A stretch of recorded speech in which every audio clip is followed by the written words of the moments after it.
Hello friends, आज की auditing की क्लास में हम पढ़ने वाले हैं ऑडिटर कौन होता है। ऑडिटर कौन होता है, SA 200 क्या है, क्या बेसिक प्रिंसिपल्स एक ऑडिटर को फॉलो करने हैं, प्रिंसिपल गाइडलाइंस उसे फॉलो करनी है जब वो किसी भी ऑर्गेनाइजेशन के ऑडिट के लिए जाता है। उसके अलावा ऑडिटिंग के ऑब्जेक्टिव्स क्या हैं, क्या एडवांटेजेस हैं, कहाँ कहाँ ऑडिटिंग में लिमिटेशंस हैं, इंटरनल और एक्सटर्नल ऑडिट क्या होता है और ऑडिट और इन्वेस्टिगेशन में क्या डिफरेंस है।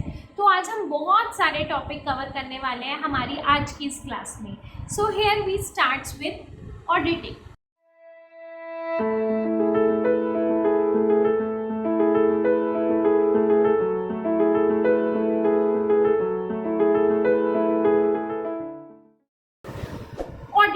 ऑडिटर वो पर्सन है जो ऑडिट करता है। जैसे कि हमें पता है the person conducting the audit is known as the auditor. और जैसे मैंने हमारी लास्ट क्लास में डिस्कस किया था, ऑडिटिंग सिर्फ कोई क्वालिफाइड प्रोफेशनल ही कर सकता है, चाहे वो चार्टर्ड अकाउंटेंट हो, कंपनी सेक्रेटरी हो या कॉस्ट मैनेजमेंट अकाउंटेंट हो।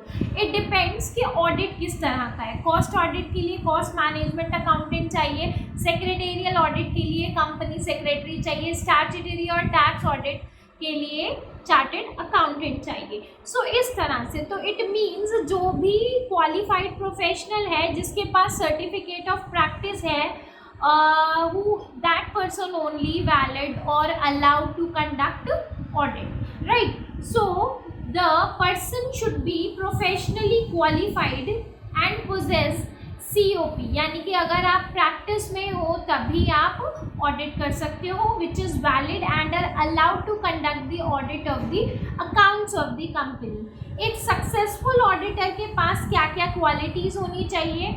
सबसे पहले उसके पास साउंड नॉलेज होनी चाहिए अलग अलग फील्ड्स की, डिसिप्लिन्स की जो ऑडिट से जुड़े हुए हैं, जैसे accountancy, economics, mathematics, all that. उसके अलावा यानी कि पहले पॉइंट से हमें ये पता चलता है कि उसको साउंड नॉलेज होनी चाहिए।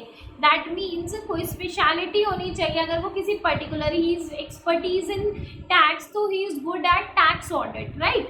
तो SA 200 की बात करें, जैसे मैंने आपको पहले भी बताया था, this is standard on auditing. जैसे अकाउंटिंग स्टैंडर्ड होते हैं वैसे SAs होते हैं, that is meant for these are basically a guidelines issued by the institutes for the principles, or it's like a principle or guidelines that are provided to auditor in order to conduct the audit, right. तो आपको ये guidelines follow करनी है। और इसमें क्या क्या दे रखा है? Auditor must possess the integrity, he suppose to be objective, that means he suppose to be free from biasness. हमने हमारी लास्ट वीडियो में ये भी समझा था कि उसका क्लाइंट, जो भी क्लाइंट है, जो भी कंपनी या ऑर्गेनाइजेशन की जिसके ऑडिट के लिए वो जा रहा है, उसके साथ उसका कोई लेना देना नहीं होना चाहिए। He suppose to be an independent. तो ये SA 200 में बेसिक गाइडलाइंस में दे रखा है। जब वो ऑडिट करने जा रहा है, he suppose to be honest, he suppose to be objective, free from any biasness, he suppose to be independent, उसका मैनेजमेंट से भी कुछ लेना देना नहीं होना चाहिए। उसके अलावा उनको क्या क्या चीज़ों की नॉलेज होनी चाहिए? He must have the knowledge of general principle of law जो ऑडिटिंग एंटरप्राइजेस पे एप्लीकेबल हो। अगर वो किसी बैंकिंग कंपनी के लिए जा रहा है, किसी बैंक ऑडिट के लिए जा रहा है, तो उसे बैंकिंग रेगुलेशन एक्ट पता होने चाहिए। जिस भी पर्टिकुलर ऑडिटिंग एंटरप्राइज के लिए वो जा रहा है, बैंक के लिए, बैंक कोऑपरेटिव सोसाइटी का कर रहा है तो कोऑपरेटिव सोसाइटी एक्ट पता होना चाहिए। So these are different kinds of laws which governing these enterprises, तो उनकी नॉलेज होनी आपको ज़रूरत है। आपको अगर बैंकिंग रेगुलेशंस का नहीं पता, अगर आपको बिल्कुल आइडिया नहीं इन चीज़ों का, तो आप बैंक ऑडिट नहीं कर पाओगे। तो आपको जनरल प्रिंसिपल्स जो भी इन एंटरप्राइजेस के हैं, जिनके साथ वो जुड़े हुए हैं, जिन लॉ के अंडर वो एंटरप्राइजेस आती हैं, उनकी नॉलेज होनी ज़रूरी है। वाइल ऑडिटिंग अ कंपनीज एक्ट 2013 पता होना ज़रूरी है। It is like that. So auditor should have an understanding of special feature which is peculiar to a particular business। आपको कुछ टेक्निकल नॉलेज भी चाहिए, आपको पिक्यूलियर यानी कि स्पेशल नॉलेज भी चाहिए।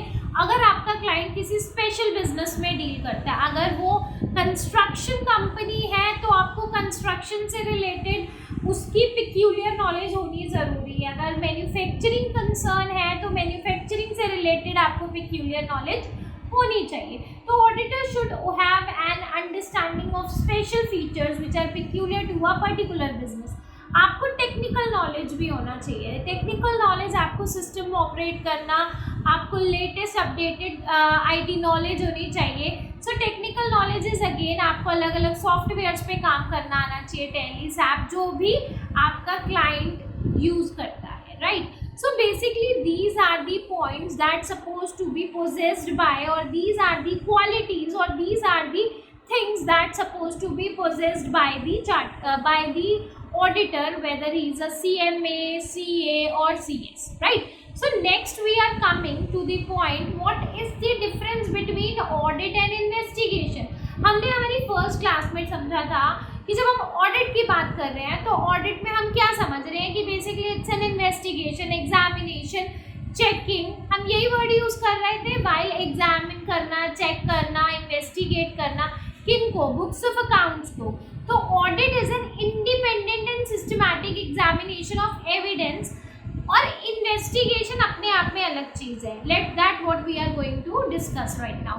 Audit is an independent and systematic examination. आपने जब ऑर्गेनाइजेशन का डेटा यानी कि अकाउंटिंग फाइनेंशियल स्टेटमेंट्स आप चेक कर रहे हो तो आप एविडेंस को भी इवैल्यूएट करोगे, उन सारे डॉक्यूमेंटेशंस को, वाउचर्स को, जो भी एविडेंस या सपोर्टिंग आइटम्स दे रखी हैं अकाउंटिंग से रिलेटेड, उन सबको आप एग्जामिन करोगे कि क्या जो वाउचर्स में या जो अदर डिटेल्स हैं, सपोर्टिंग डॉक्यूमेंट्स या सपोर्टिंग एविडेंस है, क्या वो फाइनेंशियल स्टेटमेंट से मेल खाते हैं या नहीं।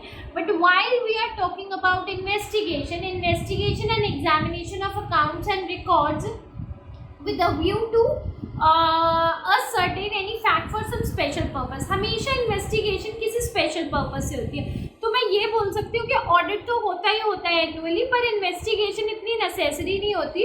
किसी पर्टिकुलर ऑर्गेनाइजेशन पे कोई केस या फिर कुछ ऐसे बातें सामने आई है कि भाई किसी तरह का कोई गलत चीज़ हो रही है, तो डाउट है और there is some suspicion activity is there, तो किसी एज पर सम लॉ को इन्वेस्टिगेशन करवाई जा सकती है इन ऑर्डर टू इवैल्यूएट कि जो इन्फॉर्मेशन या फिर जो फैक्ट्स इस ऑर्गेनाइजेशन के बारे में आ रहे हैं क्या वो सही है या नहीं। तो फिर for some special purpose investigation कराई जाती है अकाउंट्स एंड रिकॉर्ड्स की, जबकि ऑडिट तो एक रेगुलर एक्टिविटी है, एक annual activity. It's not necessary कि ऑडिट एनुअली ही हो रहा है, हाफ ईयरली भी होते हैं। Is an independent and systematic examination of evidence. Depend करता है आप कौन सा ऑडिट करवा रहे हो, ज़्यादातर एनुअली ही रहते हैं।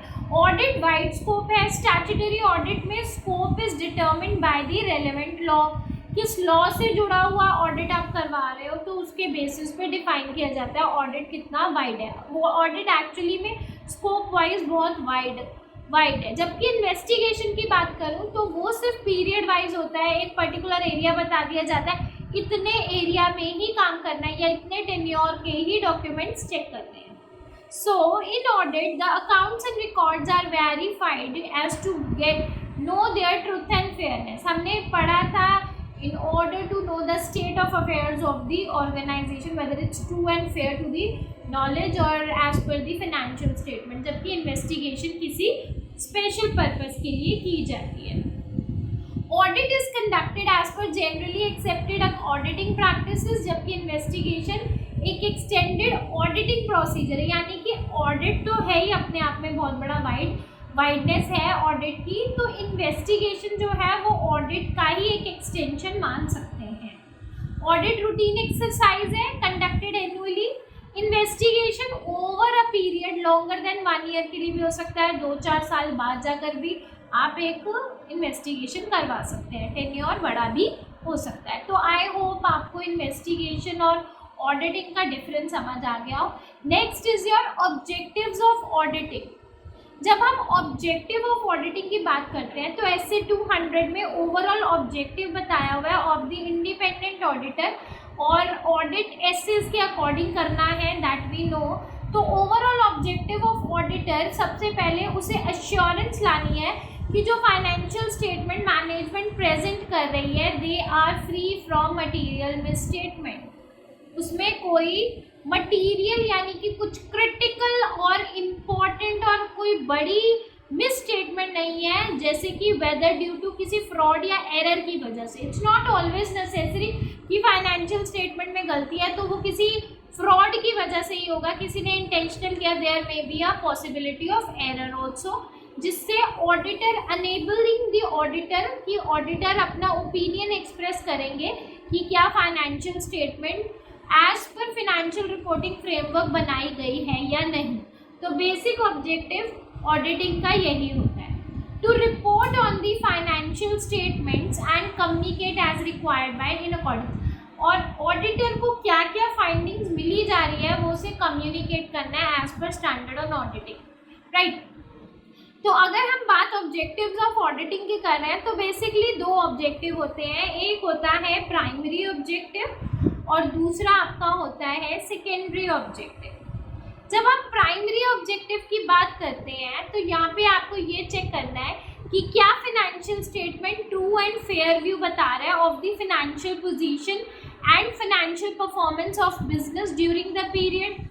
और जब हम सेकेंडरी ऑब्जेक्टिव की बात करते हैं तो यहाँ पे आपका मकसद फ्रॉड एंड एरर को निकालना है in the books of accounts and financial records of the client business. Such detection of fraud and error, जब आपका पर्पस ये चेक करना है कि क्या ट्रू एंड फेयर व्यू है फाइनेंशियल स्टेटमेंट का, दैट इज द फोरमोस्ट और प्राइमरी ऑब्जेक्टिव ऑफ ऑडिटिंग। जब हम फ्रॉड एंड एरर डिटेक्ट कर रहे हैं तो that is the secondary objective of auditing. Next is your basic principles governing an audit. जब हम SA 200 की बात कर रहे हैं तो SA 200 issued by ICI gives the following basic principles, जो ऑडिटर की रिस्पॉन्सिबिलिटीज भी बताता है। सबसे पहले there should be integrity, objectivity and independence, हम ऊपर भी पढ़ के आए हैं। ऑडिटर को स्ट्रेट फॉरवर्ड, ऑनेस्ट, सिंसियर और किसी तरह का इन्फ्लुएंस नहीं होना चाहिए क्लाइंट ऑर्गेनाइजेशन का ऑडिटर पे, अरे भाई इनसे तो मेरा लेना देना, इनकी कोई गलती नहीं निकालनी। We suppose not to be like this, right. He should maintain impartiality and be free from any interest, उनको कोई इम्पार्शियलिटी नहीं रखनी, फ्री फ्रॉम इम्पार्शियल होना पड़ता है, किसी तरह का लेना देना नहीं होना चाहिए क्लाइंट ऑर्गेनाइजेशन के साथ। उसके बाद आपको कॉन्फिडेंशियलिटी बना के रखनी है। ऑडिटर की एक और ड्यूटी क्या बनती है एज पर SA 200, आपको क्लाइंट की इंफॉर्मेशन को किसी के सामने डिस्क्लोज नहीं करनी without client's permission, that is called confidentiality. He should not disclose the client's information to anybody without the client's permission. आपको केस स्टडीज़ के रूप में ऐसे छोटे छोटे क्वेश्चंस आएंगे, जी एक मिस्टर एक्स है, वो इस ऑर्गेनाइजेशन के ऑडिटर हैं और उन्हें कोई ऑर्डर इशू हुआ है फ्रॉम सम अथॉरिटी कि हमें आपके क्लाइंट की डिटेल चाहिए, तो आप उसे नहीं इशू करोगे until and unless you won't take the permission from the client. Skill and competency audit should be performed and audit report be prepared by trained, experienced and competent person. Work performed by other. Auditor को अकेला auditor ही नहीं होता, उसके साथ उसका कोई subordinate या कोई और ऑडिटर्स भी होते हैं। जब आप एक बिग फर्म की अगर आप किसी बड़ी कंपनी का ऑडिट कर रहे हैं तो ऑडिटर को दूसरे का किया हुआ काम भी कंसिडरेशन में रखते हुए अपनी रिपोर्ट प्रिपेयर करनी है। ऑडिटर शुड केयरफुली सुपरवाइज, और अगर उसके जूनियर्स या सबऑर्डिनेट्स वर्क परफॉर्म कर रहे हैं आपको उनका काम सुपरवाइज भी करना है। आप रिस्पॉन्सिबल रहोगे अपने काम के लिए भी, और अगर आपने अपने किसी जूनियर को अपना काम दिया है तो आपका जूनियर जो भी काम करके देगा उसके लिए भी ऑडिटर खुद ही रिस्पॉन्सिबल रहेगा। Documentation is the next point, मतलब जितने भी आपके वर्किंग पेपर है ऑडिट करते टाइम आप जो भी पेपर में नोटिंग कर रहे हैं, पॉइंट्स बना रहे हो या कोई आपको इन्फॉर्मेशन मिली है जिसको जॉट डाउन कर रहे हो, उन सबको आप अपना वर्किंग पेपर बोलते हो। यानी कि ऑडिट करते टाइम जो भी आप पेपर वर्क कर रहे हो you are doing some noting and everything, that's supposed to be called the working paper of auditor. तो proper working paper आपको maintain करने हैं auditor को कि हाँ मैंने ये काम किया है and these are my working paper. तो ये होती है documentation. Next है planning. Auditor should obtain the knowledge. आपको क्लाइंट के बिजनेस की नॉलेज होनी चाहिए जिसके बेसिस पे ऑडिटर डिसाइड करेगा कि क्या नेचर रहेगा उनके प्रोसीजर का. अब आप लोग बोलोगे प्रोसीजर मतलब, लेट्स सपोज मैं एक ऑर्गेनाइजेशन, एक कंपनी का ऑडिटर अपॉइंट हुई हूँ, तो मुझे ये डिसाइड करना है कि मेरे तरीके क्या होने चाहिए ऑडिट करने के लिए, मुझे क्या प्रोसीजर या मेथड्स फॉलो करने हैं, तो वो किस नेचर के मेथड्स का क्या नेचर होना चाहिए, किस टाइम पे और किस लेवल कितना मुझे उनको यूज करना है, ये डिसाइड किया जाएगा on the basis of clients business. मुझे उसकी नॉलेज होनी ज़रूरी है. उसके बेसिस पे ऑडिट करने के स्टेप्स प्लान आउट हो पाएंगे. Next is audit evidence. Auditor के पास सफिशिएंट अप्रोप्रिएट ऑडिट एविडेंस होने चाहिए. उसको कंप्लायंस करने हैं, compliance and substantive procedure perform करने हैं. अब ये कंप्लायंस एंड सब्सटैंटिव प्रोसीजर क्या है ये हम समझेंगे. इससे रिलेटेड एक टॉपिक मैं अगली क्लास में लेने वाली हूँ. Next is your accounting system and internal control. आपको अकाउंटिंग सिस्टम की नॉलेज होनी चाहिए, इंटरनल कंट्रोल्स पता होने चाहिए. अगर आपको सॉफ्टवेयर पे काम करना नहीं आता, अकाउंटिंग सिस्टम समझ नहीं आती, तो आप ऑडिट नहीं कर पाओगे. तो उसके बेसिस पे आप अपने ऑडिट प्रोसीजर डिज़ाइन करोगे. ये जो मैं आपको बार बार बोल रही हूँ ना, nature, timing and extent of audit procedure, ये वर्ड्स आपको याद रखने हैं आंसर्स लिखते time. Audit conclusion and reporting. आपने जो जो ऑडिट एविडेंस कलेक्ट किए हैं उसके बेसिस पे आपको एक अनक्वालिफाइड रिपोर्ट देनी है. अनक्वालिफाइड रिपोर्ट होती है जिसमें आपने कुछ भी नहीं निकाला, क्लीन चिट आपने रिपोर्ट बनाई है, सब कुछ सही है.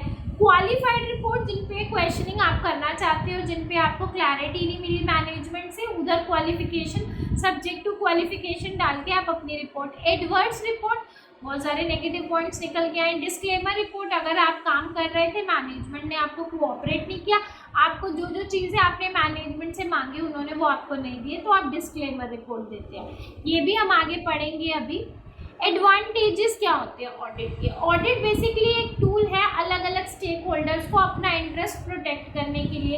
अगर किसी ऑर्गेनाइजेशन का ऑडिट हो रहा है तो आप किसी भी तरह से अगर उस ऑर्गेनाइजेशन से जुड़े हुए तो आपको तसल्ली हो जाती है कि ऑडिट ये कंपनी ढंग से काम कर रही है. तो basically it is a tool which helps each and every stakeholder. Audit is not only a corrective measure, but ये आपका एक मॉरल चेक भी करता है कि एम्प्लॉयज़ के अंदर डर बना रहता है, अरे यार ऑडिट हो गया, अगर मैंने कुछ गड़बड़ की या मैंने कोई घोटाला किया या कोई गलती की, मैं पकड़ा जाऊंगा ऑडिट में. तो यहाँ पे एक मॉरल चेक बना रहता है एम्प्लॉयज़ पे. तो एम्प्लॉयज़ ज़्यादातर गलतियाँ नहीं करने में फोकस होकर काम करते हैं, कोई गड़बड़ नहीं करने के इंटेंशन से काम करते, क्योंकि उनको पता है ऑडिट हुआ तो वो पकड़े जाएंगे. Employees of the organization remain alert and vigilant for the purpose of updating. Employees पे ये दबाव बना रहता है कि उनको अपने बुक्स ऑफ अकाउंट्स वो करने हैं, क्या बोलते हैं, अपडेट रखने हैं. रीज़न, अगर मैंने नहीं अपडेट रखे तो ऑडिट के टाइम दिक्कत हो जाएगी, मुझे सुनने को मिल जाएगा, राइट. तो आपको ये चीज़ें ध्यान में रखनी है, ठीक है. उसके बाद हमारा नेक्स्ट पॉइंट आ गया, it facilitates detection and wastage and losses and helps in corrective action. आप सही एक्शन कैसे लोगे, that will help you through audit. आपको कमियां पता चलेगी तो आपको पता चलेगा कहाँ कहाँ पे चीज़ें ठीक करनी है. That is for the client organisation. Audited accounts ज़्यादा रिलायबल और ज़्यादा यूजफुल माने जाते हैं. बैंक, फिनेंशियल इंस्टीट्यूशन, अगर आपको लोन देना, अगर आपको कोई पैसे की ज़रूरत है, बैंक को अप्रोच करोगे, अपनी ऑडिटेड स्टेटमेंट सबमिट करोगे, तो बैंक आप पे ज़्यादा भरोसा करेगा और आपको आसानी से लोन मिल सकता है. Next is you, what are the limitations of an audit. Audit का मतलब ये नहीं है कि आपकी फिनेंशियल स्टेटमेंट्स में कोई गलती हो ही नहीं सकती. अरे ऑडिटर भी तो इंसान है, वो भी तो कोई मिस्टेक कर सकता है, कोई आइटम हो सकता है उसकी नज़रों से छूट जाए. तो आप, ये गारंटी नहीं होती audit does not guarantee that all the material statement will be detected, क्योंकि एक inherent limitations होती हैं। क्योंकि कई बार ऐसा होता है कि ऑर्गेनाइजेशन क्लाइंट आपका जो है उसका नंबर ऑफ ट्रांजेक्शन इतनी ज़्यादा है कि आप चाह कर भी उसे सबको चेक नहीं कर पाते, तो आप टेस्ट नेचर ऑफ ऑडिट रखते हो, सिलेक्टेड चीज़ों को ही चेक करते हो, रैंडम चेकिंग करते हो, आप एक्सक्लूसिव हर एक आइटम को चेक नहीं कर पाते। ऐसा भी तो हो सकता है जिन चीज़ों को आप चेक कर रहे हो उनमें गलती ना निकले और जो चीज़ें आपने छोड़ दी उसमें गलती हो। तो कई बार टेस्ट नेचर ऑफ ऑडिट के चक्कर में कुछ चीज़ें ऑडिटर से भी मिस आउट हो सकती है, जिससे मिसस्टेटमेंट रह सकती है पकड़ में आने से।